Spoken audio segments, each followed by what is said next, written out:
They told me for years there was no money in podcasting. Well, they were all wrong. Ladies and gentlemen, welcome back to the biggest podcast solution. I gotta watch my mouth. This is Talking with Tarashuk, the podcast where myself, Will Tarashuk, the Tarashuk is in the title, talks to anyone I find genuinely interesting in the world, this crazy, crazy world we live in. And today, I am talking to a life coach by the name of Mike James. He is a certified life coach, author, and the creator of the Secrets of a Life Coach audio series. That's probably why I thought it was the biggest podcast solution. It's so close to a podcast, but it was featured on NBC, CBS, Fox, and WCCO radio. The stories are transformational and show people how to get out of their mental cages and that they've put themselves in. The stories open that cage door by showing that we are the cage and the key to get out. The stories are entertaining to learn from, and you've never heard anything like this. It's fun self-improvement. Mike, I hope I said that correctly. I hope I summed it up perfectly as you would want me to. Welcome to the show, my friend, and I'm very excited to talk to you. Thank you so much. Glad to be here, Will. Nice to meet you too. You as well. This is going to be a great time. I enjoy talking to life coaches because there's so many out there, but they're so different. All of them are so different. I've talked to college life coaches. I've talked to business life coaches, entrepreneur life coaches. So where do you fall on the spectrum? Well, first off, what made you want to become a life coach? So tell everyone your backstory, your origin story, who you are, where you come from, and how you got to where you are today. Yeah, sounds good. So I live in Minnesota, a suburb outside of Minneapolis, probably 20 minutes northwest of there. And I grew up about 10 minutes from where I live now in a sleepy little town called Champlin. And a couple of reasons why I want to be a life coach. As a child, I was kind of taught by my family, not purposefully, but just in how we interacted with the world, to put a bright, shiny face on and do things for other people and be really giving. And that could take a toll on somebody when they're going through stuff. And I was a bit of a depressed teenager struggling with my sexuality. And because of that, I did a lot of drugs, drinking, going to raves, doing things that I thought were cool. And, I just didn't care. I just didn't, I'm a cool guy. Like, nothing really bothers me. But when you're self-medicating, obviously something is bothering you there. And to a point where it got, kind of like really scary in my 20s.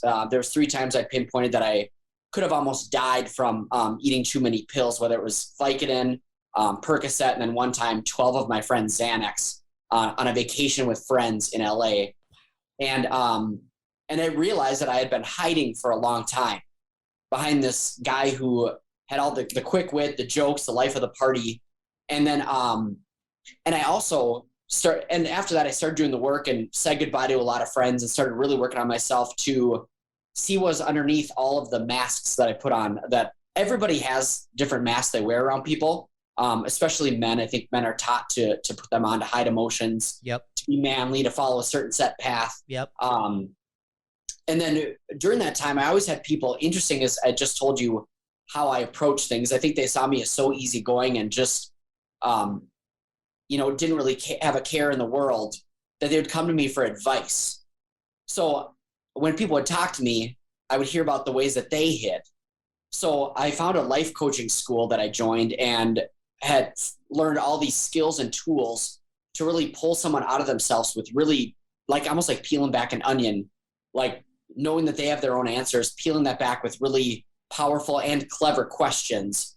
And again, started realizing how we all hide. And even while asking those people those questions on my own time and in my own quiet moments, and when I would meditate, I started asking myself those same things. So I went on like we all are, everything's a journey, but I went on a journey of self-discovery that there were times it was super enlightening. There were times it was achingly sad and scary. And, because once you start changing, the things and people around you change. But then you start to see the good things show up when you peel off the bad. I don't think we should ever really chase things. All we have to do is take off the things that don't work for us so that life could recognize you and start giving you the things that you need.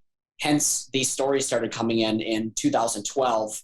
So I started writing those. By 2014, I was developing a book with animations. So it's like almost like an animated book, and like illustrated. And then someone asked me one time, why do you always read the stories to me instead of letting me just read them? And I said what felt like a terrible statement at the time because I didn't know the work ahead of me. And I was confused. I was like, I feel like they have to be heard instead of read. And then began the journey of like, all right, life, show me what this means. I know nothing about recording. I don't know anything about sound effects. I don't know like how much money this would cost. But then the people started showing up as I started to get really grounded, and that was the way forward. And now here I am 3 albums later, and there's going to be 7 or 8 in the series. Super, super excited about the work I do. And it just fits perfectly to who I am as a person and how I coach. I love storytelling, even when I coach, to open up someone's mind into a different perspective or a different thought process versus just telling them like, here's what you need to do. I absolutely don't coach that way. And, it's been a journey, man. It's been a journey. Well, you're lucky because you have a great voice. You have a great voice for radio. It's a very unique and different kind of voice that just, it works. It's like, okay, I need to listen. I need to listen to what this guy's got to say just by the voice. Like me, I talk too fast and I mumble. That's my problem. So 8-part series. Do you write all the things yourself? You write everything yourself? Yeah, I do. I've had one person edit one story because, at a time, the ideas were just coming fast. I'm like, does this story make sense? So I had my best friend who's an editor edit that one. But other than that, I write them and vigorously edit them. And then, and thank you for the compliment on the voice. I've never considered myself having a good voice. Not why I got into it, but I just couldn't have somebody else, record these stories. It had to be me. You have to. No, you definitely have to, because you're a life coach, right? You are a brand. Mike James is a brand. Like a Secrets of a Life Coach is definitely a brand, but you yourself are a brand. Like you are speaking directly to these people. It has to come from you. It has to. It's like, when a CEO does an interview about his company, he has to do it or she has to do it because it's their company. It's them. Right. It's their voice. So there are plenty of life coaches out there, like, finance, exercise, business, everything. I've said it before. Where do you fall on the spectrum? What is your specialty? Like, what do you coach people? Do you focus on 1 or 2 categories? Do you keep it broad more to what the person wants? I love the question. And first of all, I like your East Coast voice yourself. So I just want to throw that out there. Born and raised in Braintree, Massachusetts, South Shore, Boston. My mom grew up in Quincy. My dad grew up in Jersey. So I got the New York, the Boston, and people think it's British. So riddle me that. So I got a little bit of everything. That's funny. I wouldn't have guessed British myself, but I could hear the East Coast. It's there. If you get a few drinks in me, the Boston really comes out. Or if I get really excited, it's like, oh, who works for you? It's the yas come out. So yeah, I have the accent. Sure. Yeah, I'll send you a bottle of wine. I want to hear that someday when you're drinking. Let's see. Yeah, well, so I basically, there's a lot of coaches out there that tell people what to do that, will study a certain book and then elaborate off of that and figure that's the one way that people should be going. And, no matter what direction we go, we're always, like wherever we go, wherever we travel to, we're just looking for ourselves anyway. So I start, if someone comes to me like, I have a dream I want to focus on, I want to focus on this business. I had a hard childhood. I've been feeling depressed. I will take them on as clients. And then it always seems to come to like really looking at the emotions that they've been hiding for a long time and really freeing themselves from whatever traps they've set. You and I talked a little bit before this call about the cages that we put ourselves in. Oftentimes we're taught how to appear, how to walk through society, to normalize our experiences on the outside. And those are cages that we set, but we put ourselves in the cage. We are the actual cage, and we are the actual key to get out. Yeah. So, do you want to hear an example of what I mean by that? Well, let me take a shot at it, because that is what stuck out to me the most, which was just like, okay, I need to ask a bunch of questions around this, because this is what I find the most interesting. The idea of that we build a cage for ourselves. We are the cage, and we also are the key to unlock, and maybe in some case take a sledgehammer and destroy the fucking thing. Right. So my thing is, the cage comes from self-doubt. The cage comes from everything you think you can't do. And the key is the act of saying, no, I can do it, and actually doing it. Yep. Absolutely. Absolutely. And, there's, I read in a book once, there's studies on animals that when they're captured from the wild, let's say a monkey or a tiger. They're captured from the wild, brought to a zoo, and they're put in a cage. Yeah. And oftentimes when the cage door is left open, we think that, oh, the animal tries to escape, it tries to go far. But what it does, it stays either on or really near the cage. So if something gets scary or something threatens them, they can run back in the cage for the safety. Right back in. Yep. When the option is freedom, the huge universe. And we're so used to having and maybe being taught to develop these smaller worlds, keep ourselves safe, keep all the people we know around us, all the situations comfortable, that we don't venture too far from that. And I have to tell you that I understand it. I did that for a long time myself. So I'm not a person that I don't pretend I'm an expert in anything other than really working on, my own key and burning down my own cage and seeing what's out there. And I'm not saying I do it perfectly. There's things that are scary. There's things that are tough, but I want the real life, the real freedom that we were born into before we were taught what types of cages to build by probably our parents and family at first, then kids at school, and then society in general. And then just a bunch of cages hanging around each other. We wonder why. It's hard. Change is hard. And, you can open one cage and go right into another cage. Like, for example, for me, I started this company, Ambiguous Podcast Solutions. That's a cage. It's a hard cage to break out of. But at the same time, there are other opportunities I'm not taking because I want to do this so bad, right? I want this to work. This is what I want to do. And sometimes, these opportunities are huge and could change my life. But at the same time, it's just like, I don't, that's not what I want. So it's surprisingly easy to turn away from that change. Yeah. But at the same time, it's like what I'm doing here is so comfortable. These podcasts are so comfortable for me. It can be kind of hard to venture out. So I guess how do you break comfort and break out of that cage and try something new? Yeah. So if I was to, this is why I write the stories, to help people get out of them. And there's a story on the third album called Just. It's about a snowflake, and the cloud that it's coming from says, you remember what I taught you, right? Just melt into whatever you're supposed to melt into. And he's watching all the other snowflakes that dive for the safe oceans and lakes, and one that sits in a tree. I'm not going down to the ground. I don't know what happens down there. But so the contrast between being safe and letting yourself melt into it. But I would say when I'm coaching somebody, what I do is if someone's scared, if someone's feeling depressed, if they've got anger in them, nervousness, things like that, I will pull them, instead of giving them tools to move around that. And I'm not a motivational coach, because motivation is like a drug. You take a little hit of it, feels good for a while, and then it wears off. Yeah. But I pull themselves and I pull themselves, not that you and I have ever smoked weed or anything, but never. Never. I don't, right?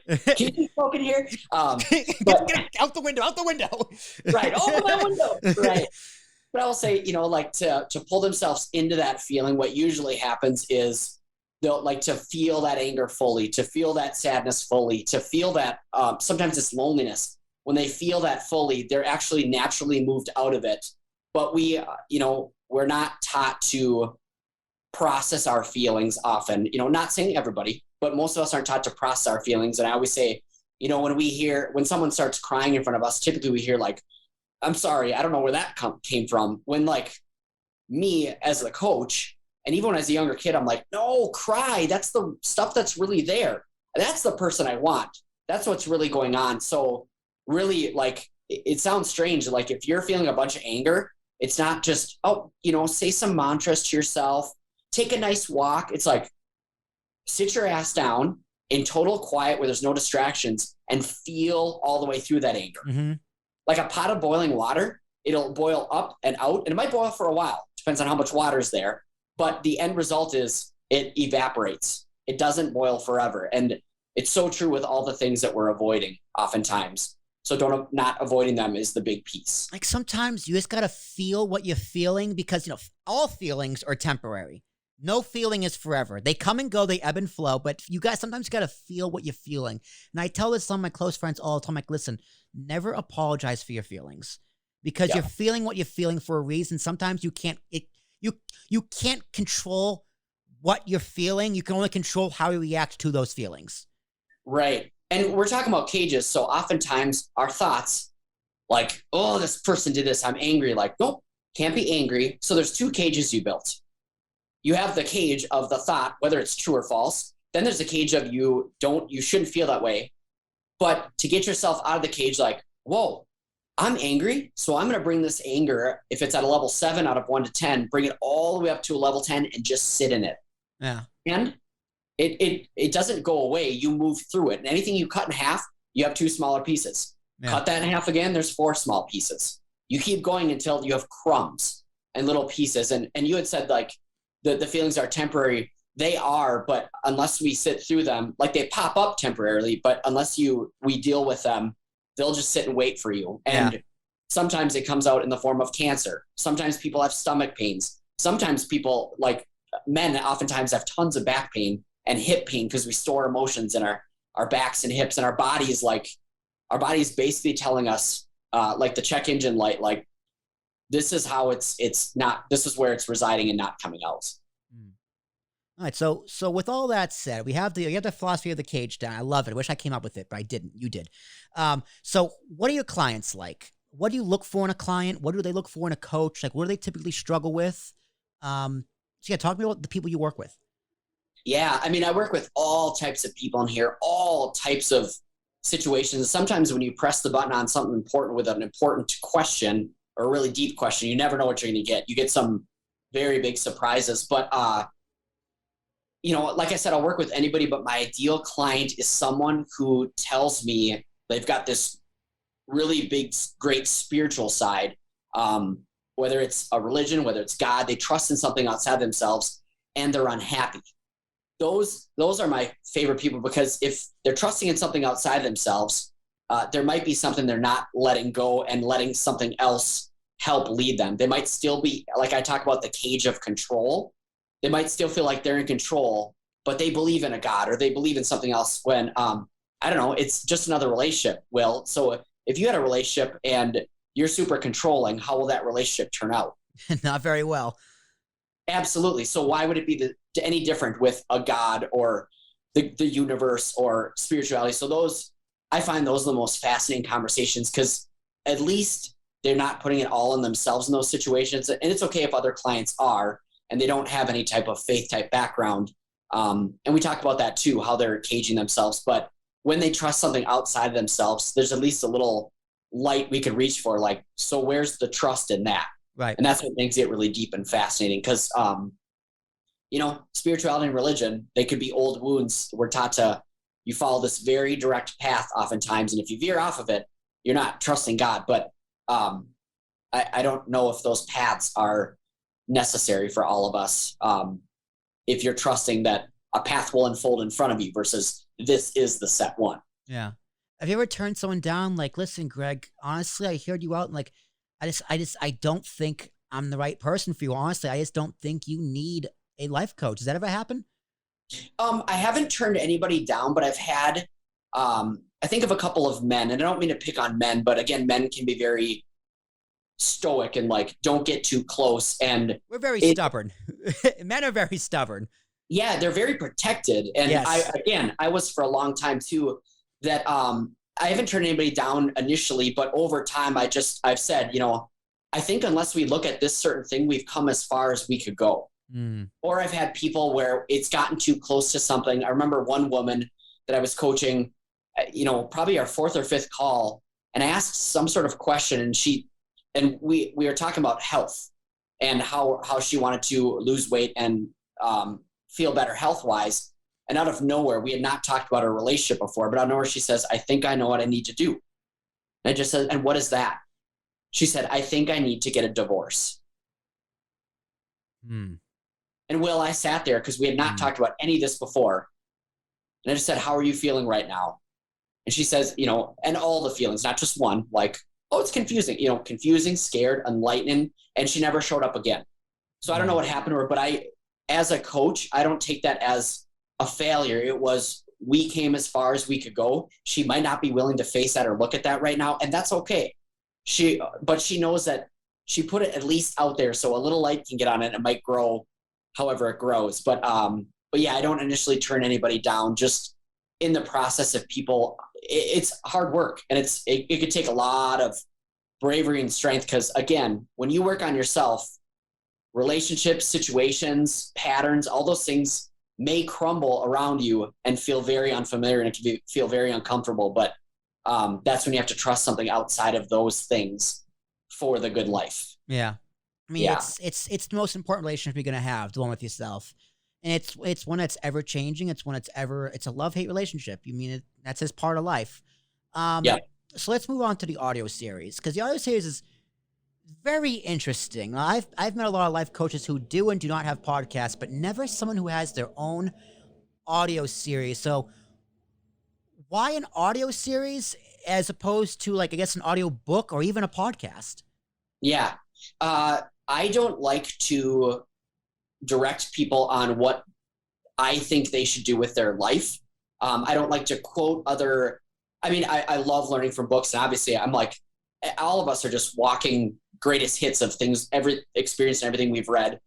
But in my experience, storytelling is almost a sideways way to bring in a new concept. And in this way, do you remember being in kindergarten or first grade or even younger than that with your parents, where your parents or a teacher would read a book to you? Yes. Okay.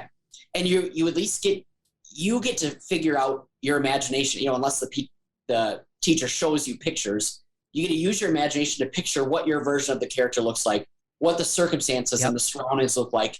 And while I like to create some of that with at least the sound effects that I am very picky about, and the music that I co-produce with my studio engineer, I do that to invoke a certain feeling for the stories. But I want people to be able to get into the stories themselves, because even if during one 5 to 10 minute story, they get out of their head and into kind of the big picture of life, like somebody else's situation, they're going to find options and choices that they get to make by hearing that. And some of the stories end with kind of mysterious. Some of them, they're not all happy, like motivation. Inspiration can also be like a drug we hit, feel good for a while. But I really, really think it's important to get people to think and feel their own lives while hearing other people's stories. So I believe in storytelling, and I think a lot of audiobooks can be a lot of information, and podcasts can be someone talking at you, or even talking with you through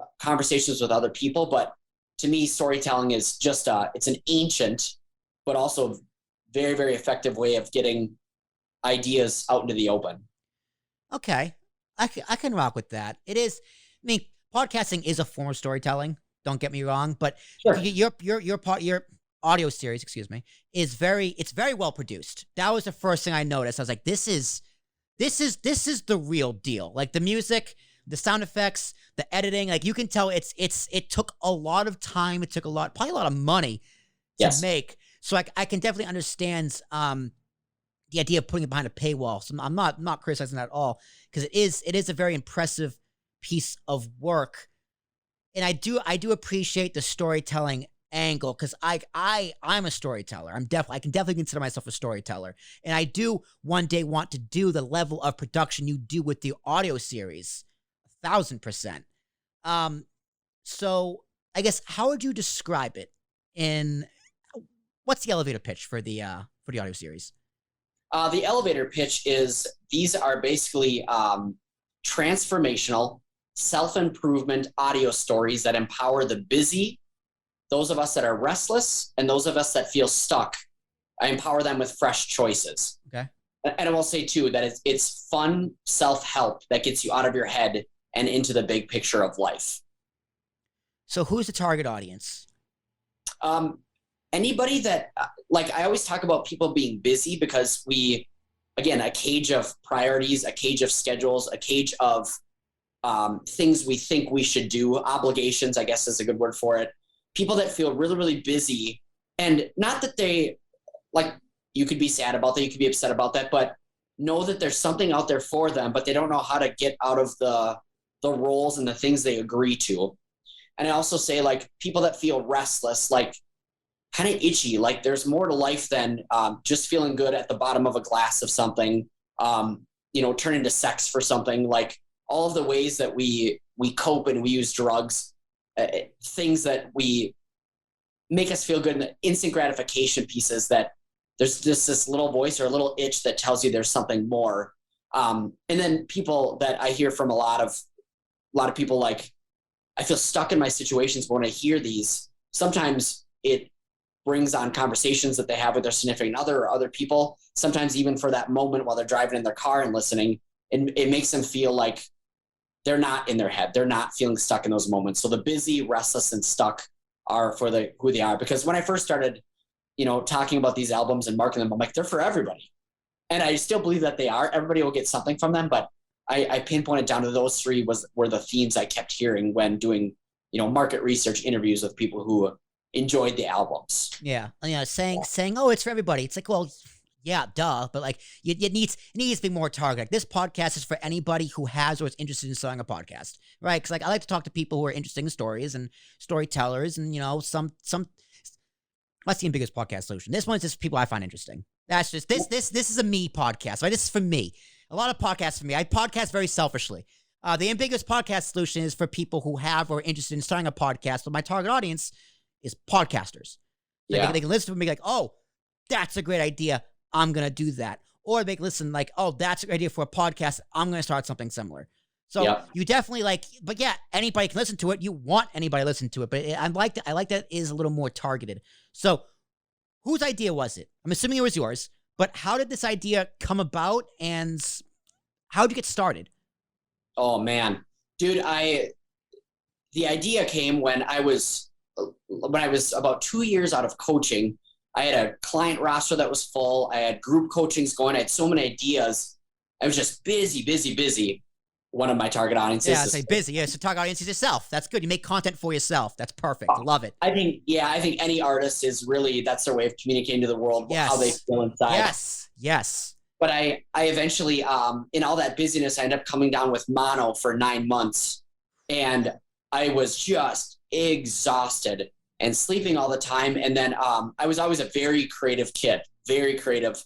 I love to make music with my mouth, and I love to write and tell stories, right? I don't know why I said right, like you're supposed to know this. But and then in the middle of that mono, when I was forced to slow down, I woke up in the middle of the night and there was a story idea sitting out there. And I realized that in all the busyness and me chasing the things that I thought were shiny and sounded like a good idea, it was slowing down to let something catch up to me.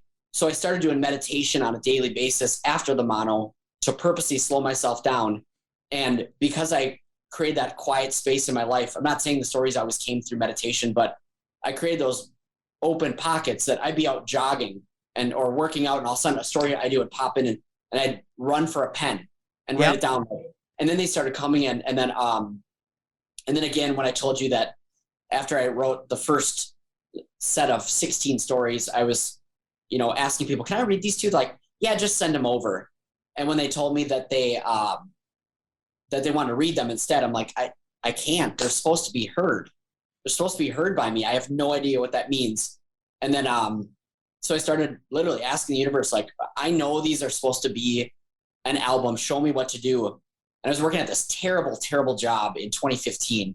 It was an awful place that there was about 10 of us there, and our boss never let us talk to each other because time is money and we had to always be doing stuff. So I never got to know the front desk person.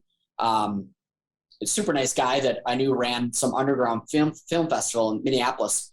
So one day I just like, how the hell with it? Like, I'm on lunch. I just asked him what he does. And I told him what I was looking for, what I wanted to do. And then he put me in touch with the Institute of Production and Recording, a recording studio in downtown Minneapolis.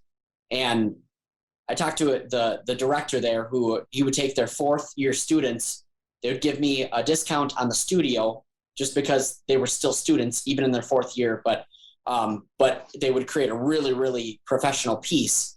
And I just thought, like, okay, that's a good option. And then a couple months later, I had been sending out emails for months. And at the 297th email I sent out, just asking people in the production world, like, is anybody interested in a project like this? If I recorded demos, do you know who you could link me to? I had this guy reach out to me and just said, I'm your guy. And I was like, how do you know that? He's like, I went to the Institute of Production Recording. So again, a sign, like, okay, I'm back to that studio. And he's like, and I've always wanted to work on something like this. He's like, let me do a story for free for you. You tell me what you want the story to sound like, what kind of sound effects and music. I'll create that and let me know what you think. And then it was off and running. Like he created it, I hired him, and then we started, after we created 4 or 5 demos that I was sending out everywhere, didn't hear anything back. And I just told him, like, I think you and I have to actually create the actual albums, not demos to send out to places to see if I can get some sort of contract. And here we are, now it's 6 years later. He's still my studio engineer, and he has a recording studio in his home now because of COVID after that. Yep. All happened. And so just kind of following the trail of breadcrumbs that life leaves for us if we are open to it and listen to it. So he's a business part of this studio? He actually owns the studio. And what's the name of it? Give it a shout out. The studio? Yes. It's just Christopher Sletto Studios. I'll get it from you afterwards. I'm going to Google it. Sure. I'm going to Google it afterwards for sure. Okay. So that's crazy. That's great. So you have just from the ground floor, you have this guy who has a studio, which is the biggest, most important piece to making an audio series. Right. And he didn't have one at first. Like we used the school's studio, and he had access to it because he was a former student that graduated. But then COVID hit. He's like, I just bought the microphone. We got it all set up, and then he's a brilliant musician. Like he does, I would say he did 90% of the music on the first album and probably 60 to 70% on the additional albums. And now I have lots of musicians I work with now to create different sounds, and the different people you bring in, you'll get a different product each story for each album. So, but just hunting down what I was meant to do, and took a long time and a lot of work, but anything that's great does. So it's not finished, right? I believe you said earlier it's going to be 8 parts. Yeah, 7 or 8 albums. I'm slowly chipping away at the 4th while really great things have been happening. The 3rd one just came out. It's called Doors and Windows. That just came out on at the end of May, and now I've been doing shows like this, a radio show that I recently did, and right now as we speak, I've got ads on this big radio station in Kansas that are filtering all day for quarter 4 of 2021, which has been exciting. I'm like, somebody could be hearing my voice in my ad right now as we're talking, and so big things are coming. So I've kind of again chipping away at album 4 while I work on marketing and getting these out into the world. And man, if you want to advertise on podcasts, that'll be my biggest advice to you, because even though you don't do a podcast, your audio series is very similar to a podcast. People who listen to podcasts are damn sure gonna listen to this. I don't want to pay for it because podcasts are free, but sure, the audience is there. I do think it's worth paying for personally, because I have listened to it. I have a few things on SoundCloud. First of all, where can they buy it? Where can they find it? Where can they sample it? Yeah, so if you go to iTunes, it's not on Apple Music, so you'd have to go into the I think it's just the little purple star on your iPhone. You can go to iTunes and type in the name, just Mike James Now, Mike James Everything, or Mike James Doors and Windows. It'll pull up the albums. But on Amazon, it'll pull up all 3 albums. The easiest way to go there is my website is mikejamesnow.com. Yep. And it'll have sample stories you could listen to, and then that'll take you right to Amazon you can either buy the physical copy, like I forget, sell old school CDs. Classic. Yep. Because I personally want to hold at least one in my hand, but I'm finding, that certain people still love to have the physical product. And of course the MP3, the downloadable versions of the albums, but just go to mikejamesnow.com. That's the easiest way to get them. I highly recommend everyone go at least listen to 1 or 2 of them, because they are very interesting. They're all very different. You're not going to know what you're going to get. Like a box of chocolates, but I want to break it down album by album. So album 1 is Now, which you describe as there's a single word that can change your life. There's only one piece of perfection that exists. That's a truth about obstacles in our lives. There's a certain cage we all lock ourselves in. So what's the reason for the name Now? So in the middle of the story, I call it the heart of the album. In the middle of the album, I should say, there's a story that I believe is the heart of the whole entire album. There's a story called Now, a story about a dog. And how I was watching my sister's German Shepherd one day, and I was just so enthralled by, he had nothing else going on other than studying my face, was right in the moment, had no distractions. And so I wrote a story about a little baby German Shepherd who was separated from his mom, but the lady next door took him. So he'd run to the fence and ask his mom advice, like, why does a human always stare at that clock on the wall? the mom gives him advice, and he goes in and does his dog thing. And it's a story here that from a lot of people that that story makes them cry. So on the cover of that album is my sister's actual German Shepherd, but it's with that dog's presence staring right at you. But the story's just about right now. It's all we ever have. Life is not, there's no months, there's no weeks, there's nothing. I know we put that in human terms, but life is just one long right now. Yeah. So that's the name of that album. I was talking to someone right before we did this interview, and he was saying, there is no past, there's only memories. And I was just like, when you're right, you're right. You know what I mean? So, what do the bullet points mean? So I read off the bullet points that are under the album on your website. So there's only a single word that can change your life. There's only one piece of perfection that exists. What does all that mean? Those bullet points mean there are stories. Those bullet points just kind of highlight some of the stories. If you're intrigued by the one word that could change your life, there's a story on that album for that. If you're intrigued about the obstacles on our paths of life, and when you're following your dreams, there's the truth about obstacles that maybe often aren't talked about. There's a story about that. There's a story about there's a lot of humans like, I'm a perfectionist, or there's nothing, this world sucks, there's nothing perfect. There is one perfect thing in the entire universe, and there's a story about that as well. So those are bullet points on just if they intrigue you, just know that there's a story on that album about that subject or topic. Yeah. I do love now, because you have to live in it now, especially like running a business. Like some of my business partners, they're very focused on the future. Like, oh, what's your number we're gonna sell when we go? It's like, no, stop it now. Yeah. Think of the now. What are we doing now? If you don't do now, there is no later. So it's so true. Yeah, but then again, I like having a business partner who thinks so much in the future. He thinks 4 steps ahead. I think now. He thinks 3 steps ahead. When we play chess, it's very evident. We love playing chess against each other. I'm thinking now 1 move ahead. He's thinking about how he's gonna checkmate, and he usually wins. Sure. So I guess we'll call a spade. But album 2, Everything, with a question mark. So there's a vital piece. There's a vital piece parents pass on to their kids. There's a hidden gem when tragedy strikes. There's a truth about the control we all seek. There's a way to face the darkness within. Now, I think this is going to be my album, because it's a vital piece your parents pass on to their kids. 1,000%. I got it from my mom. I got it from my dad. There's a hidden gem when tragedy strikes. That's hitting rock bottom. I remember my rock bottom. It sucked, but it was the best thing that ever happened to me. There's a truth of the control we all seek. I don't know what that means. You'll break it down. And there's a way to face the darkness within, and God damn it, that's the truth, and everyone does it differently. So what's the reason behind the name Everything, and why the question mark? Yeah. So without giving too much away, the album is titled Everything, ? And then the very last story is titled Everything. No question mark. So the last story on that album answers that question. But if you look at the cover of that album, it's an eye, and people have told me before, like, why is such a creepy album cover? I'm like, what do you? I love it. It's right behind you. I can see it over your shoulder. Yeah, it's right here. And love it. It's gorgeous. Whose eye is it? Thank you. It's my significant other's. Although he has brown eyes, so I had to have it altered, because if you look, the actual pupil is the earth.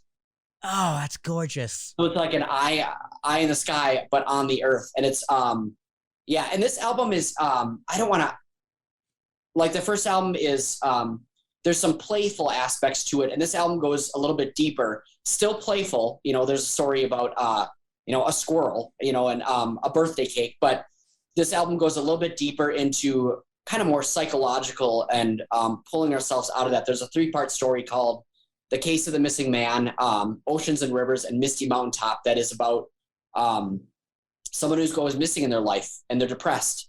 And, most of the stories probably are about 5 to 10 minutes long. They stand alone. You're not going to miss anything if you listen to them out of order. But there is a 3-part series that is deep, and, and some of the music on that album, like one piece of music, I think I cried the first 10 times I heard it, because it's just phenomenal. So that one gets a little bit deeper. But what makes you think that might be your album, just out of curiosity? it's something that speaks to me. Like the cage spoke to me. It's something I had to read again. It's something I had to stop and read again because honestly, it reminds me of high school. And for me, high school was the worst time of my life. I was one of those kids who just had a very, very hard time in high school, where I lost my identity and I had to find a way to build it back. And when I hit bottom, it took me so long to build it back. Yeah. But once I did, it was just like, you look back and you go, that made me stronger. That made me better. And that's the hidden gem with tragedy. It led me to here. It led me to this podcast. It led me to APS. It led me to who I am. It led me to find my identity behind a microphone. And a vital piece your parents pass on to you. My mom is the strongest person I've ever met in my life. And her weaknesses are my weaknesses. Her strengths are my strengths. So she passed on that weakness, which turns into my strength. Yeah. And there's a way to face the darkness within. Sometimes the way you face that darkness is face to face. So sometimes I'll take a day where I just need to stare myself in the mirror. I need to just think and just be myself and just be in deep thought. And, sometimes that's where the best ideas come from, because that's when I decide, okay, this is what I'm going to do, because I live in the ebbs and flows. I have my highest of highs and I still have my lows where I'm in this funk. And I'll text my girlfriend and just be like, listen, like, I'm in a funk right now. I'm upset. I'm mad. I don't know why. There's nothing I can do about it. And I have to wait for it to pass. Because again, emotions are temporary. There's nothing I can really do. I do things to try and cheer me up. I hang out with my friends. I play some video games. I watch Titanic, like whatever. But it's still, Titanic's my favorite movie. It's hilarious. But it still just doesn't go away. So there's a way to face the darkness within. And sometimes that's just to sit down and wait. Dude, if we are moving so fast and our thoughts are racing, number one, if we're moving so fast, we miss a lot of the scenery. Yep. Number two, if our thoughts are racing and super, super loud, how are we supposed to hear the next step? But if we sit down and shut the hell up for a little while, and when it's most uncomfortable, when you're feeling the saddest or the most angry or the most forlorn, that's the most important time to do it. But typically that's the time when people avoid it the most because it feels the most uncomfortable. But I'm going to tell you something, Will. Thank you for sharing your experience of high school. Because I have to tell you, after coaching over 900 people, some people are still caught back in high school and are too comfortable and have never changed from them. So they might have been comfortable. Yeah, we all know those dumbasses who peaked in high school, please. I dipped in high school, all right? I dropped in high school and came back up. Sure. But yeah, no, I'm glad you asked because, like, again, with the theme of being uncomfortable, right? Like, I'm in a position now as a business owner and as a man, I'm 26 years old, where I'm trying to tackle what makes me uncomfortable. It's like, okay, I'm a business owner. I need to learn sales. I hate sales. I hate selling people. I hate putting on this face of I might like be not deceiving you, but I'm not being authentic, right? Like sometimes like a sales call, if I'm like cold calling people, going on LinkedIn and messaging, hey, do you need my services, right? It's like that's not me. Like Sure. me is doing a podcast. So yeah, like part of these podcasting is networking tool. It's definitely a networking tool. So it's a little more authentic, but the idea of tackling the uncomfortable was something that stuck out to me. And we talked about before the podcast, this little picture up here, American Minutes, was a podcast I had to discontinue for multiple reasons. So I thought, okay, I have a hole here. What's my next podcast venture? And I thought, I'm going to do a solo show. And I don't do solo shows. Like, I was very stuck in my ways. As we said, men are stubborn. I was very stubborn saying, I am not going to do a solo show because I suck at them.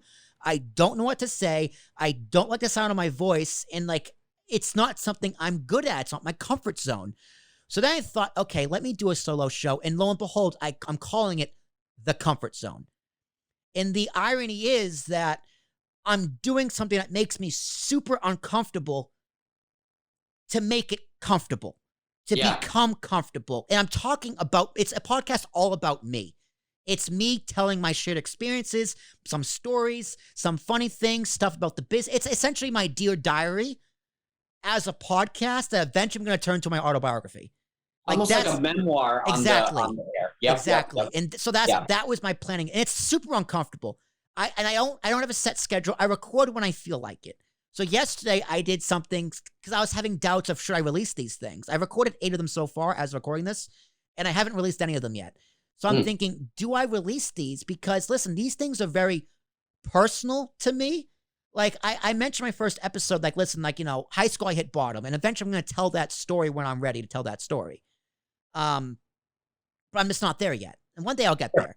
But that's very personal to me. And, I saw this story about this woman on TikTok who like had a baby, and she put pictures of her babies behind a paywall, and people were just bashing her over. And this girl's 20 years old.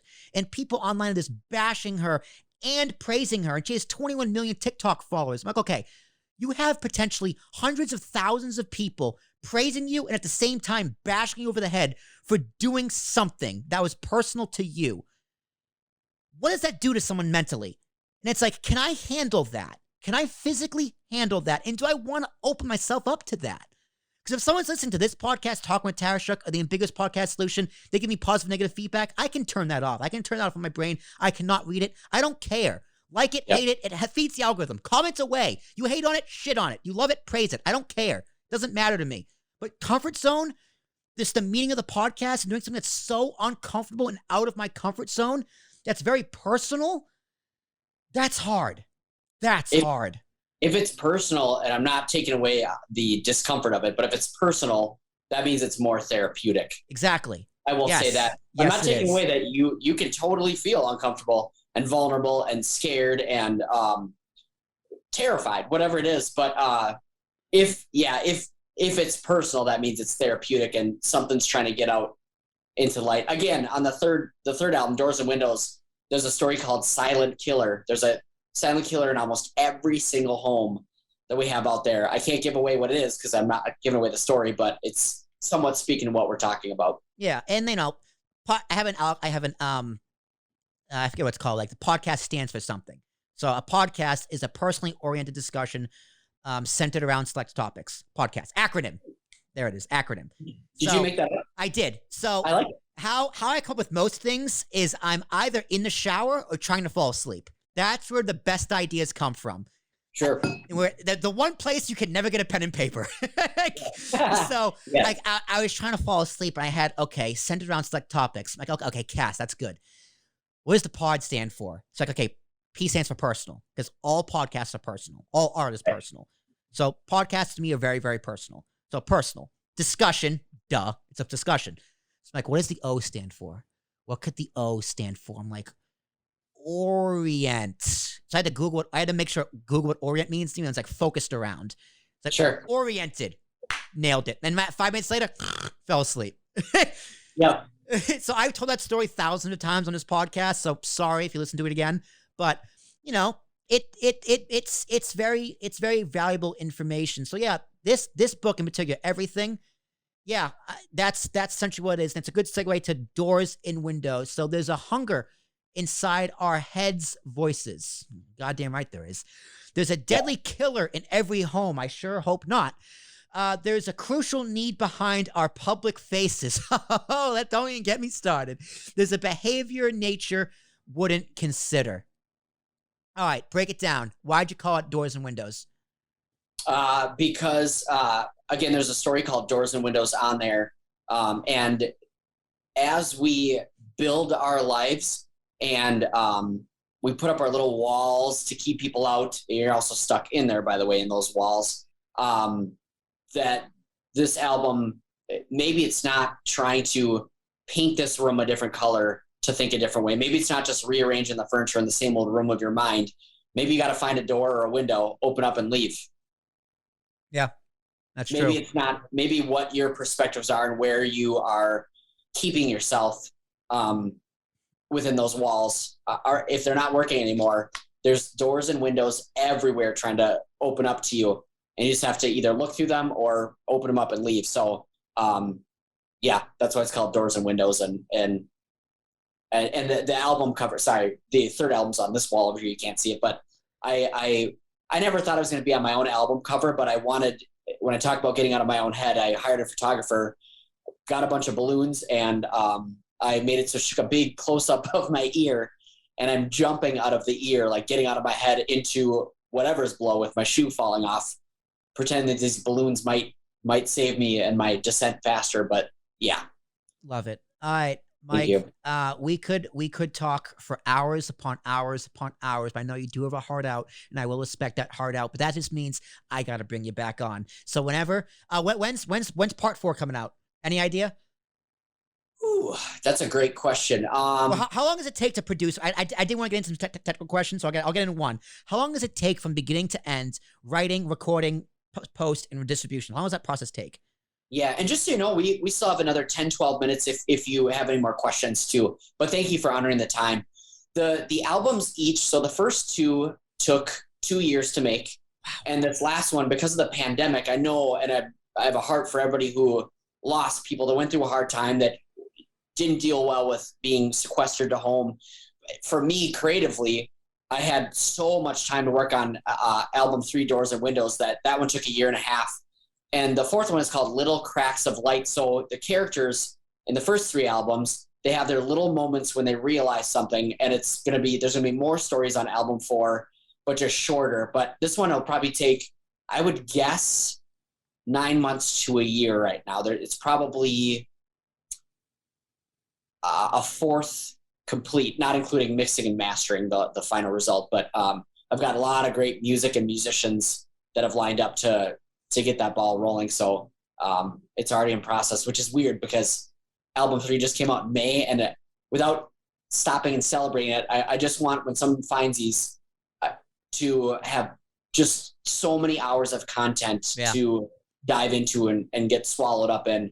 So I just keep pushing out more. And I love it too. If it exhausted me, marketing can be tiring sometimes, but it's the worst. It's the worst. We can say it. We're creators. It's the worst. Yeah, necessary, but it's not my favorite thing. And someone else does it. That's why Jared does. My business partner. He does all the marketing. I do all the content creation. All right, I do the fun stuff. Give it all to Jared, damn it. Yeah, you're doing the fun conversations. Good luck, Jared. But but if I could create all day, every day, because it's everything falls away when I'm writing. Everything falls away when I'm listening to a story and picking out, like, this paragraph alone, these 2 minutes. The emotion has to change, and let's go use a minor key with whatever instrument we're using, turn to a minor key that sounds sad or dismal or depressing. This has to sound inspiring, almost. And I always use metaphors like, picture a little kid looking at his mom. Let's start there. And if, we always get it right in the end, but sometimes it takes a couple rounds to go back, like, not quite there yet. Save this music for another story because I love it, but we need to get sadder. We need to get deeper here with the music. But, 9 months to a year, hopefully for Little Cracks of Light, which is crazy to even be thinking about right now. Hey man, train keeps rolling. As soon as one goes out, the other one starts right in production. That's the life we chose. We chose audio storytelling as a job, and you go a step above and beyond me. Like, I'm actually, I edit these myself. But the biggest podcast which I pass on to our studio editor, and he does a lot better job than them. But that's a story for another day, ladies and gentlemen. That is Mike James, audio storyteller, incredible person. Mike, I really enjoyed this conversation. Honestly, did not expect it to go this way, but that is the joy and the glory of podcasting. I go left, you drag me right, and we meet in the middle. So anything else you want to say, anything else you want to add before we go? The floor is yours. Anything you want to plug, promote? All yours, my friend. Yeah, it's so important. Like, we're such a unhappy, unhealthy society that masks that we're all fine. Like, if it's true we only live once, none of us really know. Face everything in front of you, your feelings, doubt, being brave, anything you're scared about, like, face it all. You deserve to, again, if you're 27, if you only have 50, 60 good years left forever, for all of eternity, why would you not face everything in front of you? Because it's just going to be history anyway. In 100 years, 110 years, I'll say, to be safe, every single human walking this planet will be flattened, and a new breed comes up and you're gone. Yeah. So don't wait for it. Like, start that process now, whatever that looks like. And if my stories can help that in any way, just go to mikejamesnow.com and check out the sample stories, see if they're for you. you'll love them, and you'll definitely gain new perspectives and, again, get you out of your head and into the big picture of life, which I don't know about you, but this is a lot smaller than the rest of the universe out there. No kidding. All right, ladies and gentlemen, that has been Mike James. And I, of course, am Will Tarashuk, the Tarashuk part of the Talking with Tarashuk podcast.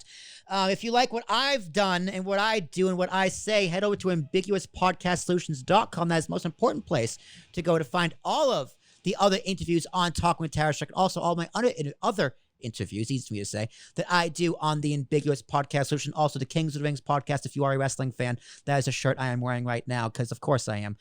All of our podcast partners can be found at ambiguouspodcastsolutions.com or anywhere podcasts can be found. We are across 25 different podcast platforms internationally. Just go in and type in Ambiguous Podcast Solutions. But I'll be back next time talking to a brand new guest, talking about who knows what. That's the joy. That's the fun, because I live in the now. See what I did there, Mike? I live in the now. Boom. All right, ladies and gentlemen, you got it. You got it. Take care, everybody. We'll see you next time, and just keep enjoying the world, whatever that world is for you. Recording stopped. All right, let me stop the